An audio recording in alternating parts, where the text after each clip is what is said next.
So I gotta start off by saying Perona is an amazing runner, and most of her traits, they're meant to do just that, run. At max HP and 100% character boost, she has an HP of 8,818, a max attacks of 1,952, and a max defense of 1,919. The only thing I don't like about this character boost is you're not able to tell what the character is actually like at level 100 alone without any boost panels unlocked. So I can't tell you if that's overall pretty good or not, because I don't know her stats at 100 when she doesn't have any character boost unlocked. So I wish they did have a separate one where they show you the character boost and the max stats without character boost. But you know what, I'm just gonna say this is pretty good.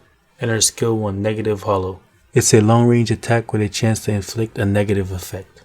So the negative effect activation probability is 100%, meaning it's guaranteed as long as the move hits. And the negative effect lasts for 10 seconds. And at level 5, this cooldown is 27 seconds. So this is very good. So the negative effect means that when you use the move, your opponent is not able to use any attacks, such as skills, normal attacks, but they can still move though.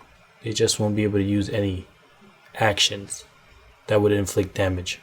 This coupled with giving her a 10% speed boost for 20 seconds is really amazing, because if you do this with a set effect of reducing skill 1 cooldown time, you could spam this move over and over so her speed boost will continue to roll over. And her skill 2, special hollow, sets special hollows at close range. If an enemy touches the special hollow, it deals damage with a knockback effect. The special hollows are removed after a certain period of time or when touched, and nullifies stagger for a set period of time. So this is pretty good for a runner, having a knockback effect. So as if you knock back your opponent out of the treasure area, you can go ahead and capture the treasure. And he has a cooldown time of 35 seconds. Very decent. Let's move into her traits. When receiving damage from an enemy, 100% chance to reduce the cooldown time of skill 2 by 5%. So if this move stacks, it's really amazing, because as soon as you're receiving damage, your cooldown time of skill 2 will be decreased continually. Very good. And when your team has more treasures secured, boost the cooldown reduction speed of skill 1 by 50%. Really amazing. What the heck? That is absurdly good. And trait 2, when using skill 1, boost speed by 10%. And this lasts for 20 seconds. So as a runner, you already had a very fast movement speed. Coupled with a speed boost, that just instantly makes you brokenly amazing. Cause I like characters when they have speed boost. It just makes it easier for them to do everything. And when your strength is more than 80%, boost capture speed by 50%. Yo, it sounds like I'm fanboying here. Boosting capture speed by 50%? Yo, that's amazing. Yo, this is a top 3 runner right here. Top 3. And the boost trait, when your strength is more than 97%, resist staggering effect. So this means unless the move has a knockback effect, it won't really affect you, and you could continue to use your special skill. Okay, so with Perona, I gave her the Wano medals that help boost her speed of skill 1, so it's easier for her to use the skills, and the cooldown reduction time will be less.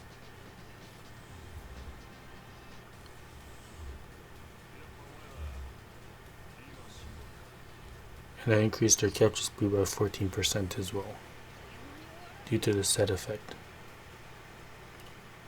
But she don't really need that, because she's already good as is. And similar to my video yesterday for the impressions, I really don't like her normal attacks. But aside from that, she's pretty good though, as an overall character.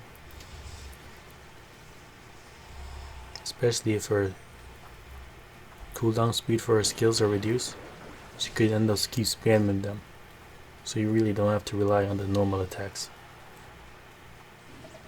And that knockback effect, I didn't know it was that powerful. Knock the enemy all the way over to the other treasure area.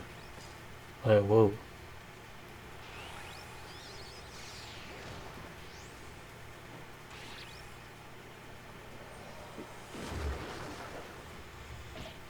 I made a mistake trying to face off against all these enemies, because Perona isn't really meant for combat.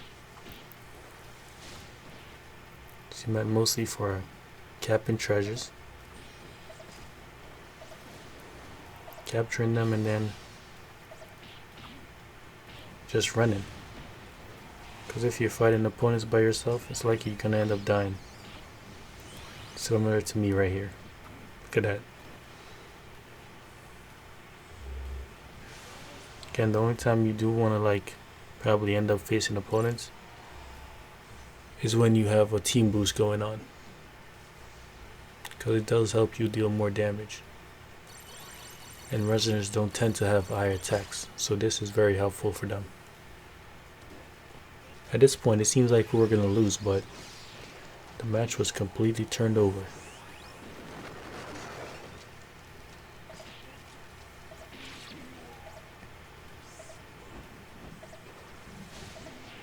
I decided to move on, try to capture some other treasure.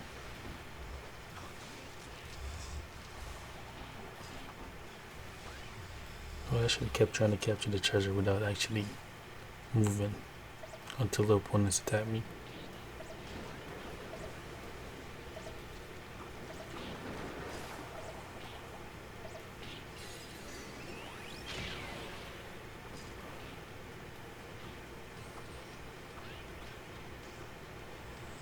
That capture speed, very good, yo. As long as she's above 80%.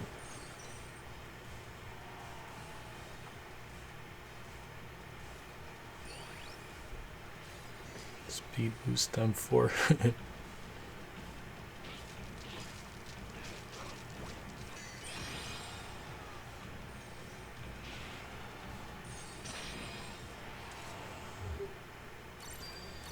Yeah, she really killed it in this gameplay, and I might even say that she's like possibly the best runner in the game, better than the Flamingo.